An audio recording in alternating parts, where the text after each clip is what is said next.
Pero tayong kasabihan. Ano yung kasabihan? Nasa Diyos ang awa. Okay. Bakit natin ginagawa yan? Bakit natin pinaniniwalaan yan? Kasi kapag mayroon kang gusto mula sa Diyos, tulad ng trabaho, o ng kagalingan, mula sa iyong karamdaman o ano, kung wala kang gagawin, walang mangyayari. Diba? Kaya mayroon tayong paniniwala, nasa Diyos ang awa, nasa tao ang gawa. Kung wala kang ginagawa, wala kang mararamdamang awa mula sa Diyos. Hindi naman mahuhulog bigla yung mansanas mula sa puno, tulad ni Juan Tamad na inaabangan lang niya mahulog yung mansanas mula sa puno. Kung may ginawa na siya, kinuha niya yung mansanas, may nangyari na, nakakain na siya. Ganyan yung paniniwala natin, di ba? Nasa Diyos ang awa, nasa tao ang gawa. Pero hindi ito kamukha sa kaligtasan ng kaluluwa ng tao. Ang kaligtasan ng kaluluwa ng tao kay Hesukristo ay base sa awa ng Diyos at hindi sa gawa ng tao. Ang nakalagay dito, kapatid, ang ating pag-aaralan sa Romans chapter 9, ang Diyos ang humihiram. Nasa Diyos ang awa, pero wala sa tao ang gawa. Nasa Diyos ang awa at Diyos din naman ang gagawa ng paraan. Kaya meron tayong kinakanta, God will make a way. Kapag hindi na natin kaya, He will do and make a way for us. For generations and generations, kapatid, malalaman natin sa pagbabasa ng Biblia mula sa Old Testament hanggang sa New Testament, makikita mo dito, kapatid, na ang Israel na hinirang na bansa ng Diyos ay patuloy na nagkakasala sa Diyos.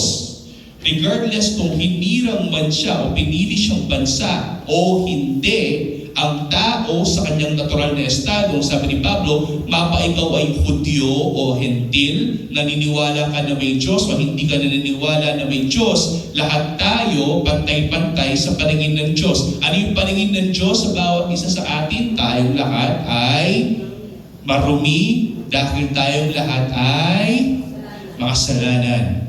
Tayong lahat ay nagkasala sa harapan ng Diyos. Walang matuwid, wala kahit isa. Sabi nga ni Pablo sa Romans chapter 3. Sa Romans chapter 8, ang sabi ni Pablo, hindi man nga tayo lumalapit kay Kristo, hindi man tayo sumasampalataya kay Kristo, ni hindi nga maaari, walang kakayahan ng tao na lumapit kay Kristo sapagkat hindi niya kayang lumapit kay Kristo. Wala tayong kakayahan na lumapit sa Kanya. Kung ang kaligtasan sa ating mga kaluluwa ay kay Kristo Jesus at wala tayong kakayahan na lumapit sa ating mahal na Panginoong Jesus, sino yung maliligtas sa atin? Diba, nakikita niyo po yung logic doon? Hindi natin kayang lumapit sa ating mahal na Panginoong Kristo. Yung kaligtasan ay na kay Kristo.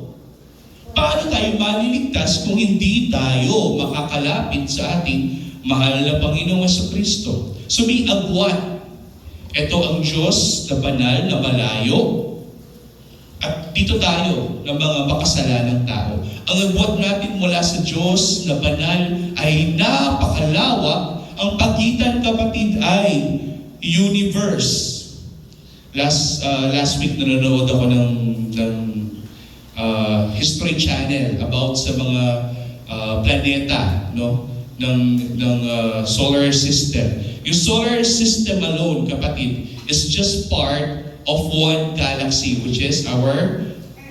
Ano kasi yung galaxy natin? Milky Way. Wow! Best in science.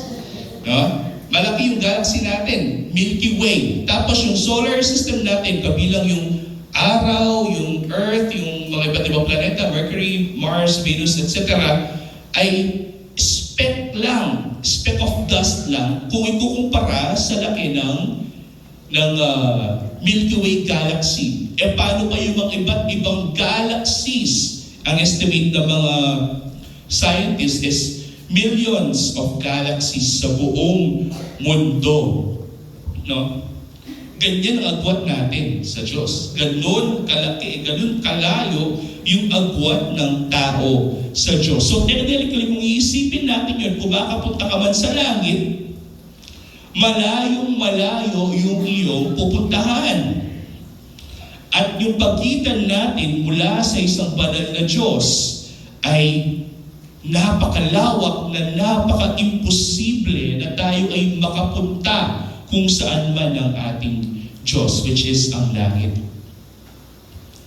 So, para punan yung agwat na iyon, para punan yung chasm na iyon, para punan yung emptiness na iyon, para lagyan ng puwang o ng tulay yung napakahabang agwat na iyon, kailangan natin makatanggap ng isang pagpapala at biyaya mula sa Diyos upang tayo ay makarating sa Kanya. Sabi sa John chapter 14, sabi natin, mahal na Panginoon Kristo, this is a very revealing verse. Sabi niya, I am the way, the truth, and the life. Bakit niya sinabing I am the way? Siya lamang ang daan patungo sa Ama sa langit. Ang agwat ng isang tao makasalanan sa isang Diyos na banal ay napakalawak pero may daan. There is a way. God will make a way. At sino yung naging tulay natin patungo sa Diyos? Ang ating mahal na Panginoong Jesucristo. Kaya sabi niya, I am the way, the only way, the one way. Wala nang iba. Hindi ko sino pang pastor yung sinasabi niyang siya yung only way, nagpapapirma ka pa ng clearance sa kanya para makapunta ng langit. No, si Jesus lamang ang tanging daan patungo sa Ama sa langit. Ano ba? Sinabi niya na tanging si Jesus Kristo lamang ang katotohanan, the truth. At ang malaman ang katotohanan ang siya magbibigay sa atin ng buhay. Hindi ba? Sabi natin, mahal na Panginoon Kristo sa John chapter 17, and this is eternal life. What is eternal life? That they may know you. Sabi natin, mahal na Panginoon Kristo, na makilala ka, O Ama, bilang Diyos, the one true God, and the one you sent, ang iyong ipinadala dito sa mundong ito. Sino yun? Ang ating mahal na Panginoon Kristo. Kung hindi natin kilala ang ating mahal na Panginoon Kristo, wala tayong daan patungo sa Ama at wala rin tayong buhay na walang hanggan. Kaya nga, I am the only way, the truth, and the life. Tayong lahat ay patay sa harapan ng Diyos. What is my point? My point here is, walang tao ang makakapagligtas ng kanyang sarili. Walang tao ang makakapagtrabaho para siya ay makapunta ng langit. Ni walang tao ang magiging matuwid sa harapan ng Diyos sa pamamagitan ng kanyang paggawa ng mabuti. Nasa Diyos ang awa at nasa Diyos din ang gawa para sa ating kaligtasan. No? Ang salita ng Diyos ay hindi nabigo. Pinag-aralan natin ito kapag sa Romans chapter 9. That's Romans chapter 9, verse 6. Basahin natin kapatid. Ngunit hindi na nangahulugang nabigo ang salita ng Diyos, sapagkat hindi lahat ng mula sa Israel ay tunay na Israel. Ang sinasabi ni Pablo dito kapatid na hindi lahat ng tao ay maliligtas. Hindi porket ikaw ay pupunta ng church o ikaw ay nagpabautismo sa ating mahal na Panginoon Kristo o ikaw ay isang mabait na tao o ikaw ay isang napaka-importanting tao na pinapahalagahan ka ng mundong ito, ay ikaw na ay ligtas mula sa kapahamakan o mula sa pag-aatol ng Diyos, sapagkat hindi sa lahi ng tao ni wala sa estado ng buhay ng tao ang kaligtasan. Ang kaligtasan ay nakanino sa pagpipili ng Diyos. Nalaman natin yan, di ba? Ang sabi dito kapatid sa Romans chapter 9, verse 14. Sabi dito nga, mahal na Panginoon, ako'y maaawa. Sa kanino man ako maaawa at ako'y mahabag. sa kanino man ako mahabag. Basahin natin kapatid, Romans chapter 14 sa pagpapatuloy. Ano nga ang ating sasabihin? May kawalang katarungan ba sa Diyos? Huwag nawang mangyari. Sapagkat, sa 15, sinabi niya kay Moises, siya lamang ang may karapatang pumili ng tao. Kung kanino man siya maaawa, siya ay maaawa doon. At kung kanino man siya mahabag, doon din siya mahabag. Kung kanino man siya naawa, kung sino man ang kanyang pinili, sa kanya yon, kapatid. Wala tayo doon sa equation, sa pagpipili ng Diyos. Bakit? Sapagkat ang pagpipili ng Diyos ay bago pa itinatag ang mundong ito o ang sanlibutan. Kaya doon tayo mag-focus ngayon. Mag-alis muna tayo ng konti sa Romans chapter 9. Kasi ang sabi ng aking asawa, kailangan kasi bigyan natin ng in-depth study yung Romans chapter 9 kasi napakalalim ng theology dito, kapatid. Pag sinabing theology, this is the study of God. Meron kasi tayong dilema dito. Ano yung dilema? Ang dilema dito is kung ang Diyos ay may control sa lahat ng bagay, maging sa ating pag-iisip o maging sa ating paggawa kung ano man yung ginagawa natin sa mundong ito. Eh kung gumagawa man tayo ng kasalanan, ay dahil pinabayaan tayo ng Diyos na gumawa ng kasalanan. E di ibig sabihin nun, kung ako ay nagkakasala, dapat hindi ko kasalanan yon. Kasi pwede naman akong pigilan ng Diyos sa aking pagkakasala, pero hindi niya ako pinigilan sa aking pagkakasala. Ibig sabihin, dapat siya yung may kasalanan. Diba? Yun lagi yung sasabihin ng mga tao. Sasabihin ng mga tao, napaka-demonic naman ang paniniwalang yan. Sinasabi mo na ang Diyos ang author of sin. Diba? Sinabi ni Pablo, no. Hindi ang Diyos ang nagsimula ng kasalanan. Sino yung nagsimula ng kasalanan? Sino nagsimula ng kasalanan? Ang tao. Sino ba yung unang tao? At si Adan, anong ginawa niya? Nagkasala. Isa na nga lang yung utos ng Diyos, hindi pa niya kayang sundin. Imagine, si Adan ay ipinanganak sa mundong ito na perpekto. Walang minanang kasalanan kahit kanino. Siya ang pinakaunang tao. At siya yung unang tao na nilikha ng Diyos ayon sa kanyang wangis. Siya ay perpektong tao, kapatid. Siya ay matuwid sa harapan ng Diyos. At itong matuwid na tao na ito sa harapan ng Diyos ay binigyan ng utos ng Diyos. Napakasimple. Huwag mo lang kakainin yung isang prutas mula sa isang puno. Ang dami ng puno doon. Yung puno lang na yun. Huwag mong kakainin yung bunga ng puno na yun. Anong ginawa ni Adan? Napakasimple ng utos. Nilabag niya yung utos ng Diyos.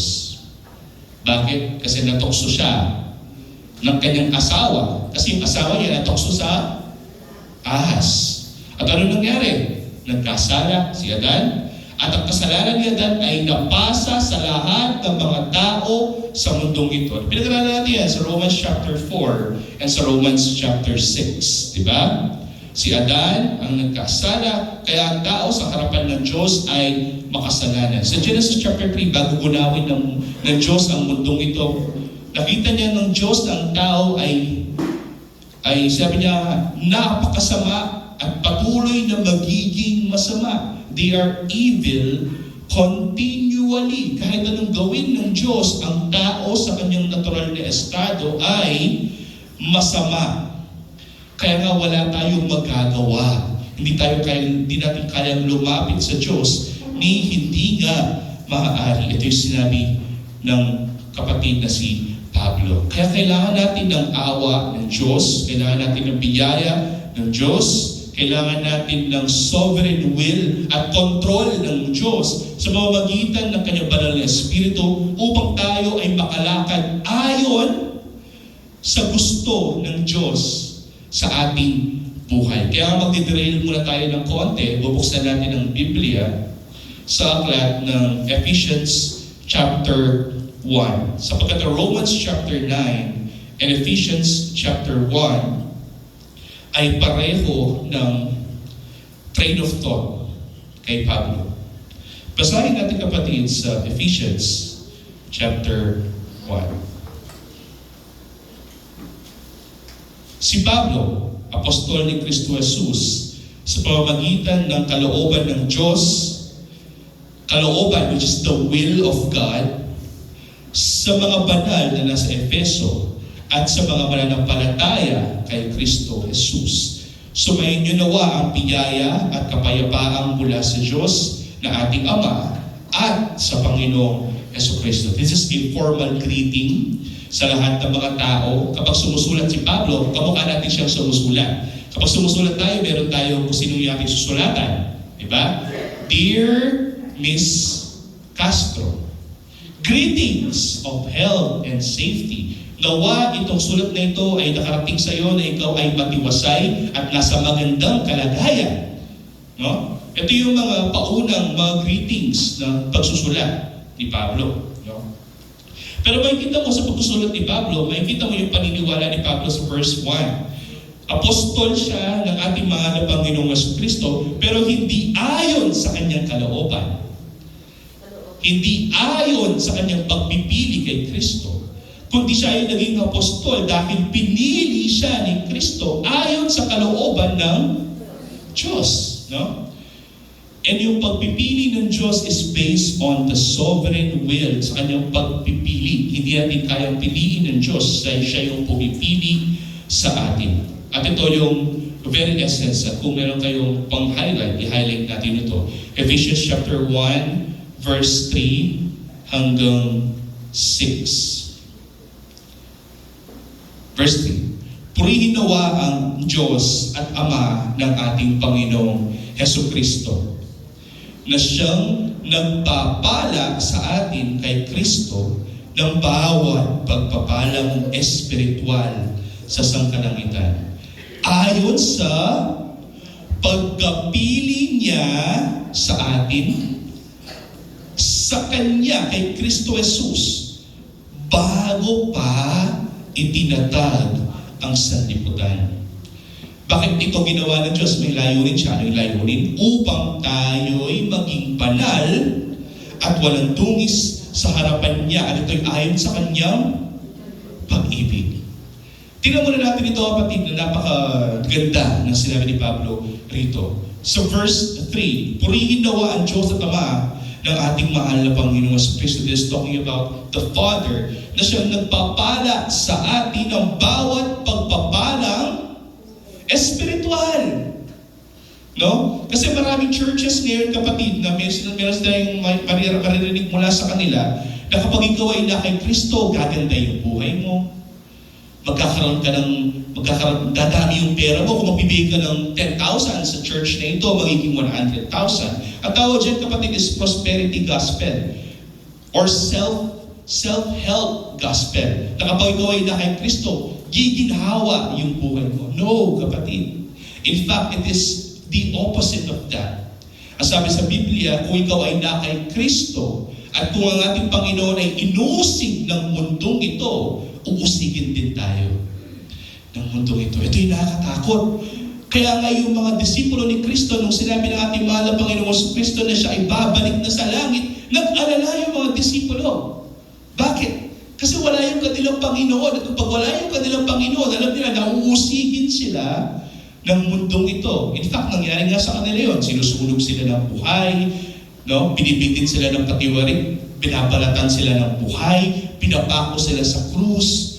Yung mga Kristiyano noong unang panahon talaga ay nakaranas ng pag-uusig. No?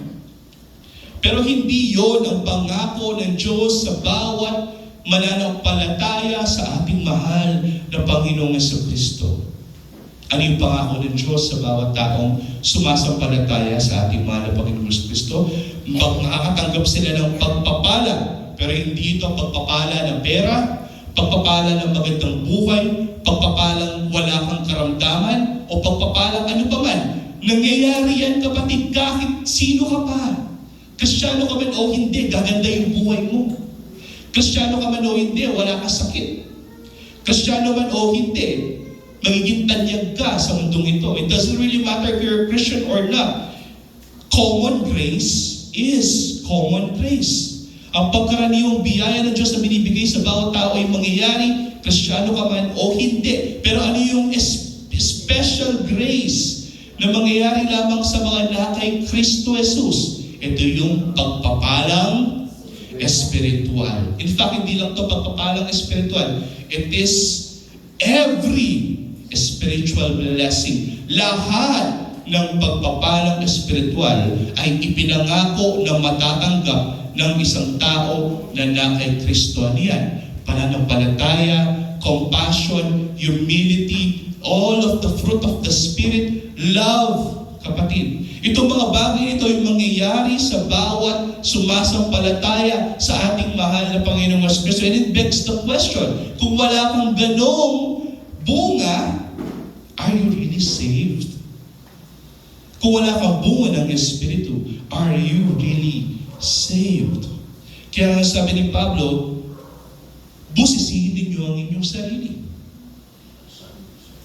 Examine yourselves, sabi niya sa English, para malaman mo kung ano yung will ni God sa buhay mo, kung ikaw ba talaga ay tumatanggap ng bawat pagpapalang espiritual. Sapagkat ito ay pinangako ng Diyos sa bawat sumasampalataya sa ating mahal na Panginoong Hesukristo. At itong pagpapalang espiritual na ito sa mga nakay Kristo Jesus ay hindi ayon sa ating pagde-decide sa altar calling na tayo ay susunod na sa ating mahal na Panginoon. Hindi binabase ng Diyos ang pagbe-bless niya sa atin ng bawat spiritual blessing ayon sa ating desisyon na sundin natin siya. No. Ang desisyon ay sa Diyos lamang. Nasa Diyos ang awa at nasa Diyos din ang gawa. Kung ito'y ayon sa ating kaligtasan. Anong ginawa ng Diyos? Nakita niya tayo, kaawa-awa yung ating estado, wala tayong kaligtasan, di natin kaya, napaka-imposible na tayo ay makapunta sa Kanya. Anong ginawa niya? Ipinadala niya ang Kanyang mismong anak na si Jesucristo. Kaya sabi sa John chapter 1, He is grace over grace. He is grace overflowing. Si Jesucristo ang biyaya ng Diyos sa bawat isa sa atin na narito. Kaya nga sabi niya dito sa verse 4, ang kaligtasan ng tao ay ayon sa pagkapili niya sa atin. Tayo mga narito. Sa Kanya na tayo ibinigay kay Jesucristo. Yung sa Kanya dyan ay ang ating mahal na Panginoong Jesucristo. Pinili tayo ng Ama at ibinigay tayo sa ating mahal na Panginoong Jesucristo. At kailan ito nangyari? The moment ba na nag-decision ka sa altar calling? Or the moment ba na nagpunta si pastor sa lugar ninyo, nag-evangelize siya, at ikaw ay nag-decision na sumunod kay Kristo? Doon ba nag-start yung pagpipili ng Diyos sa inyo? No. Sabi sa Romans chapter 9, ang pagpipili ng Diyos ay bago ka pag gumawa o isinilang sa mundong ito. Pero sabi ni Pablo, hindi lamang yun. Ang pagpipili ng Diyos ay bago pa naitatag ang mundong ito. Bago pa nilikha ang mundong ito. Ngayon tawag dito kapatid, ayon sa pagkapili niya sa atin, sa Kanya, kay Kristo, bago itinatag ang sanlibutan. At bakit ito ginawa ng Diyos? Kasi nakita ng Diyos na hindi natin kayang pabanalin yung ating mga sarili. Hindi natin kayang maging matuwid sa harapan ng Diyos, magitan ng pagsunod lamang ng batas. Hindi tayo, kahit ang batas ay banal, hindi tayo kayang gawing banal ng batas. Pinag-aralan natin yan, di ba? Even the law is righteous. It cannot give us righteousness. Only Christ can give us righteousness. Kaya tayo ay pinili upang tayo ay mapunta kay Kristo, at kapag tayo ay na kay Kristo, sa mga nagawa ni Kristo, sa Kanyang dugo, sa Kanyang nagawa sa krus ng Kalbaryo, doon tayo magiging banal. Sabi dito kapatid, ayon sa pagkapili niya sa atin sa Kanya, bago itinatag sa liputan, upang tayo ay maging banal at walang dungi sa harapan niya, at ito'y ayon sa Kanyang pag-ibig. The most famous verse sa Bible, alam ninyo, it is John chapter 3 verse, laging sinasabi ito ng mga evangelist. Bakit? Ano yung unang word doon? For God so loved the world. Because of the love of God, dahil sa pag-ibig ng Diyos, bagamat napakahirap, ibinigay niya ang kanyang tanging anak para sa atin. Upang kung sino man ang maniwala kay Kristo na kanyang ipinadala para sa atin, sila ay maliligtas. 5. Tayo'y itinalaga. When you say itinalaga in English, that is predestination. At bibigyan natin ng himay-himay na what does predestination means. Pag sinabing destination, what does that mean? Meron kang pupuntahan. Amen? Pag sinabi ko, pupunta ako ng Angeles City, ibig sabihin ng Angeles City ang aking destinasyon. Pag sinabing ano ibig sabihin niya sa mga English majors dyan? That is a prefix. Pag sinabing what does it mean? Before. No? Si mama pala, nakalimutan ko English major. Pag predestination, that means before the destination. Bago pa tayo makarating sa destination, God has already ordained kung saan man tayo pupunta. God already decided kung saan tayo pupunta. Bago pa itinatag ang mundong ito, pagkakita niya sa iyo, langit ito. Kay Kristo ito. Buhay na walang ganitong tao ito. At itong mga ito, mababayaan ko na lang. Kaya ba niyang gawin yan? Oo. Bakit? Kasi siya yung naglikha sa atin. Sabi ni Pablo sa Romans chapter 9, wala bang kapangyarihan ang magpapalayok sa kanyang palayok, di ba? Doesn't the potter have power over the clay? May kawalang katarungan ba doon? Sabi ni Pablo, no. Sapagkat ang Diyos ang pumipili at kung ang Diyos pinili tayo para sa kaligtasan, at yun ang gagawin natin. Purihin natin siya, sambahin natin siya, luwalhatiin natin siya. That is exactly the reason kung bakit pumipili ang Diyos. Pumipili ang Diyos hindi upang ipakita niya sa ibang tao na siya ay unfair. No. In fact, ang unfairness ni God sa pagpipili niya ay dahil mahal niya tayo. Because if God is fair sa bawat tao, tayong lahat ay pupunta sa impyerno. Kasi ano yung matatanggap natin? Kung ano yung karapat-dapat natin tanggapin. Ano yung karapat-dapat tanggapin ng isang tao makasalanan? Kaparusahan. Pero thank God, God is unfair to us. Why? Because He chose mercy out of His love for us. Tayo ay kanyang kinaawaan dahil mahal niya tayo.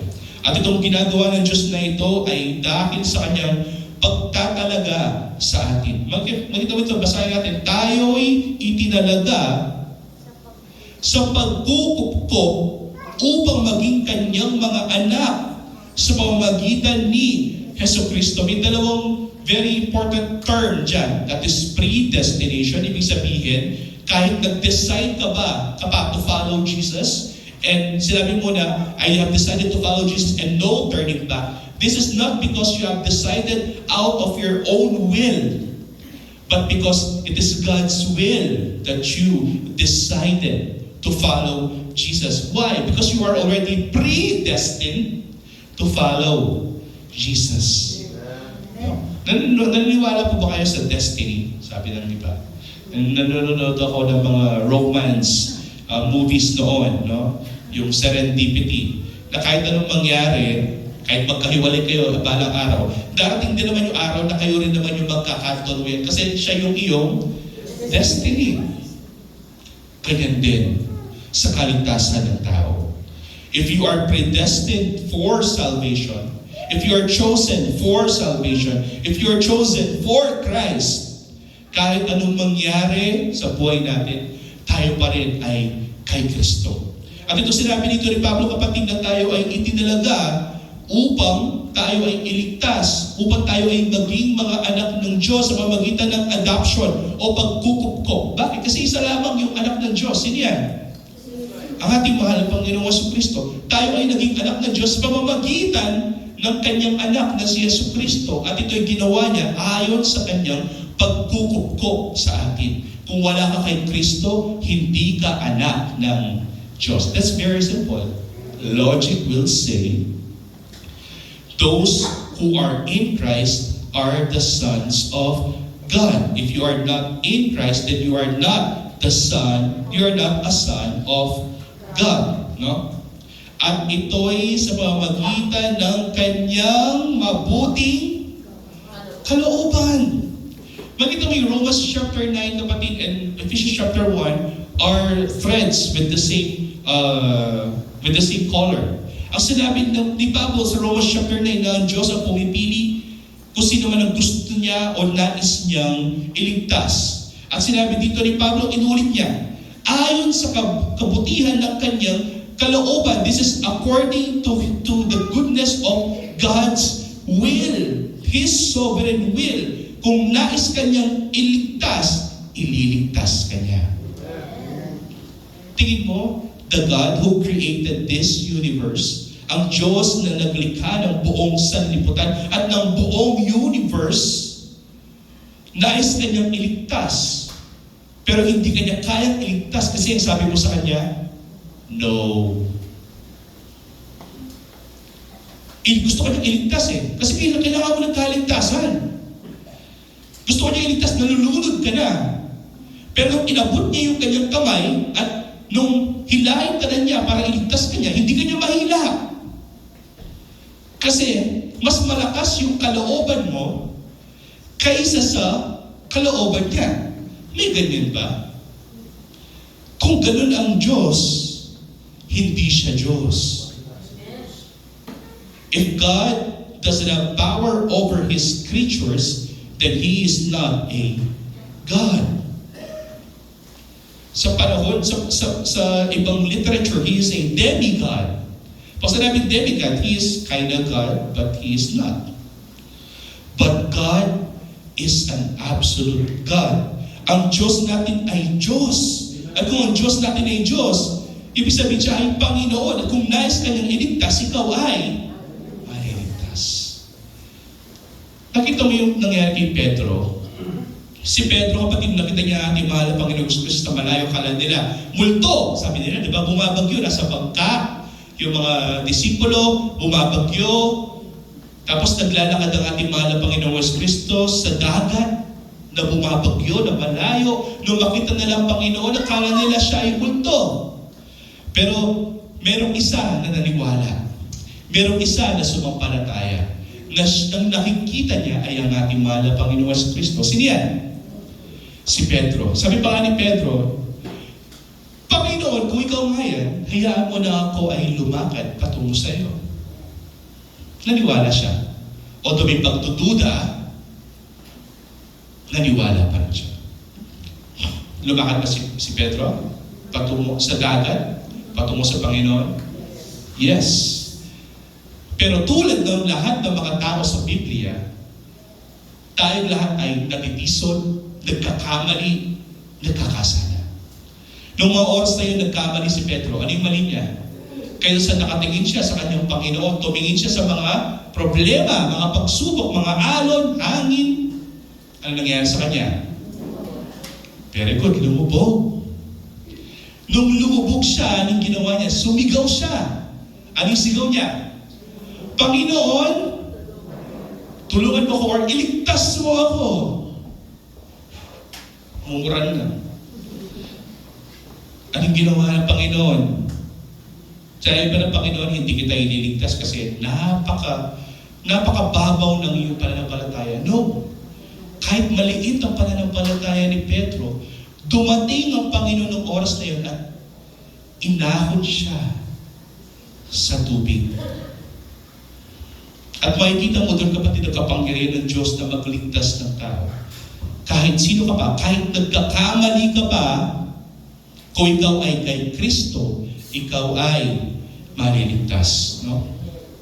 Bakit ito ginawa ng Diyos? Says, very simple. Kaya ito ginawa ng Diyos kung bakit pinasi ng Diyos sa kanyang pagpipili sa kanyang awa at sa kanyang paggawa ang ating kaligtasan upang maintindihan natin sa ating buhay tayong lahat na pinili ng Diyos dito sa umagang ito. Naniniwala po ba kayo na pinili kayo ng Diyos? Amen? May conviction dapat. Do you believe that you are chosen people of God? Ibig sabihin yan, kapatid, ito yung para sa inyo. Kaya kayo pinili ng Diyos bago itinatag ang mundong ito. Kaya kayo ibinigay kay Kristo upang kayo magkaroon ng kaligtasan. Kaya ginawa ito ng Diyos sa buhay ninyo at kailangan ninyo maintindihan nito ng buong taos puso na wala kayong ginawa, kundi ginawa lahat ng Diyos ito sa buhay ninyo. Upang ano?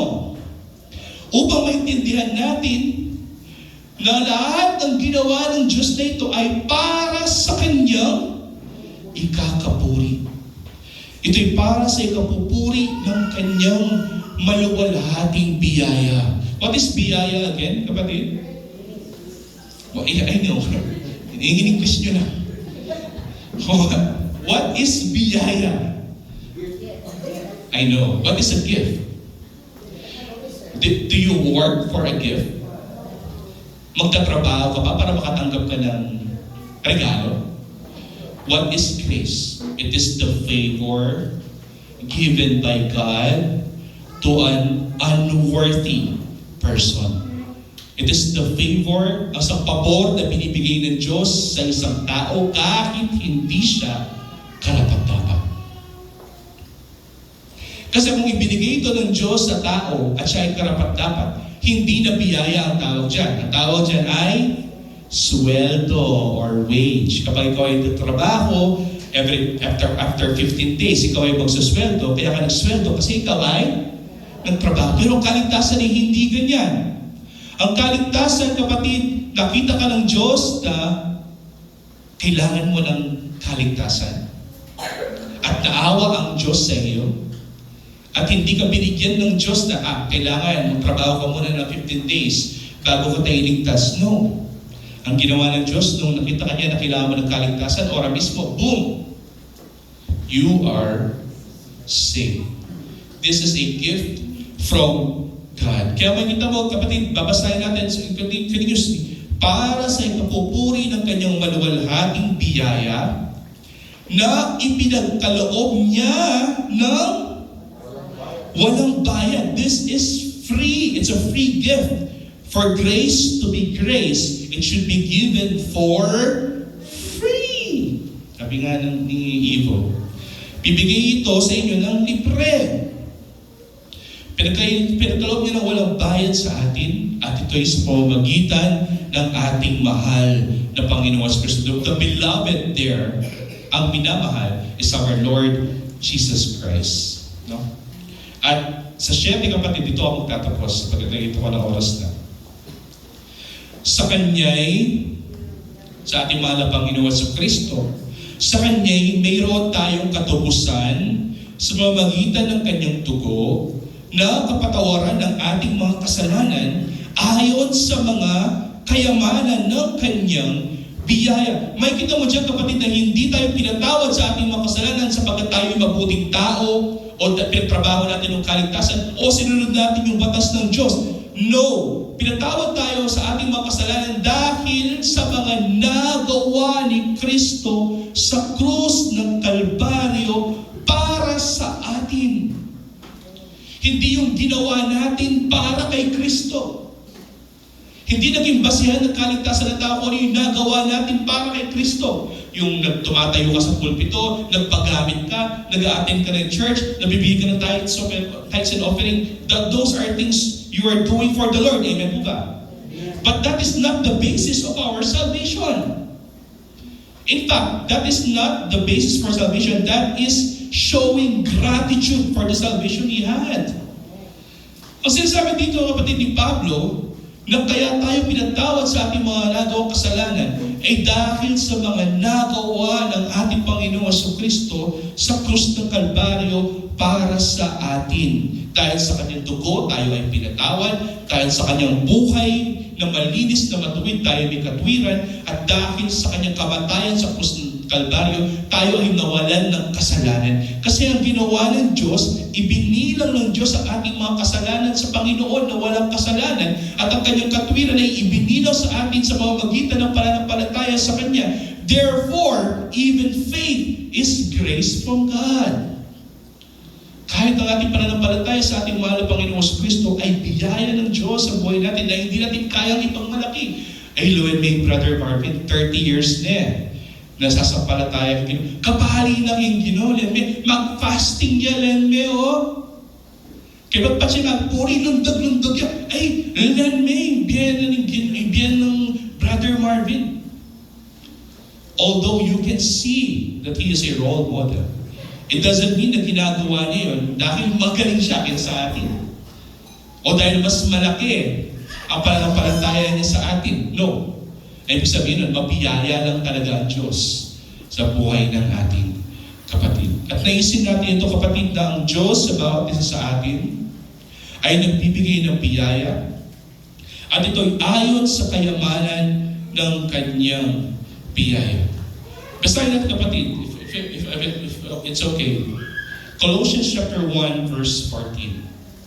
Ang sabi nito ni Pablo, kapatid, nasa Kanya, ating mahal na Panginoon sa Kristo, ito ni Pablo sa Colossians, nasa Kanya ay mayroon tayong katubusan na siyang kapatawaran ng ating mga kasalanan. Hindi ka pinatawad ng Diyos dahil mabait ka o dahil mas magaling ka kaysa sa ibang tao. No.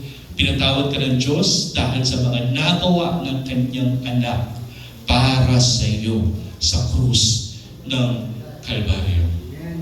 So Ephesians chapter 1 verse 8. At dito ako matatapos, kapatid. Verse 8 hanggang verse 10. Na pinasagana niya sa atin sa lahat ng karunungan at pagkaunawa. Kailangan mahalaga na pinaintindihan natin ito.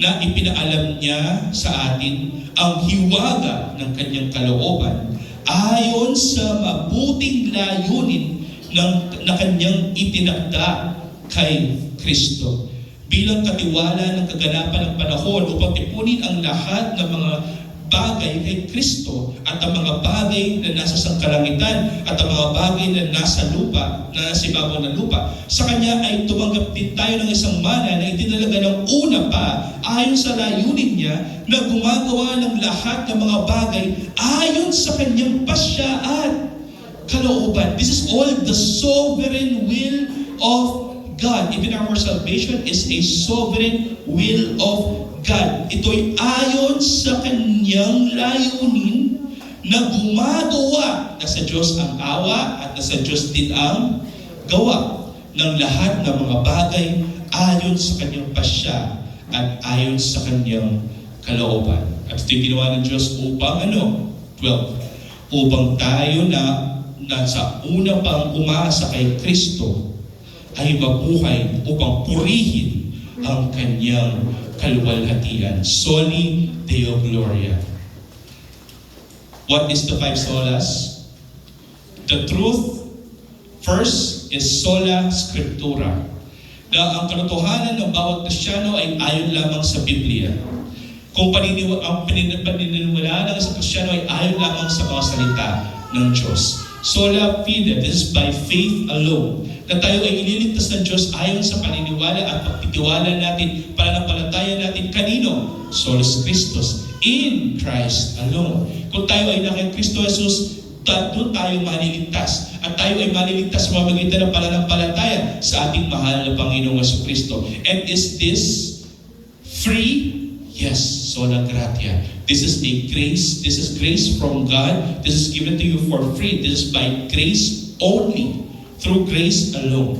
Bakit ito ginawa ng Diyos? So that we can know in our lives. That's Ephesians chapter 1 verse 12. That all the glory, honor, and power in terms of our salvation is for the glory of God alone. Upang tayo ay mabuhay kay Kristo at upang purihin ang Kanyang kaluwalhatian. Sino ang pumili para sa atin, para sa kaligtasan? Ang Diyos. Pinili mo ba si Kristo? Yes. Pero bakit mo siya pinili?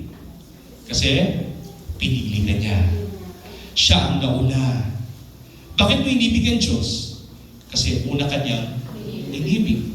This is hindi nag-react ang Diyos sa atin.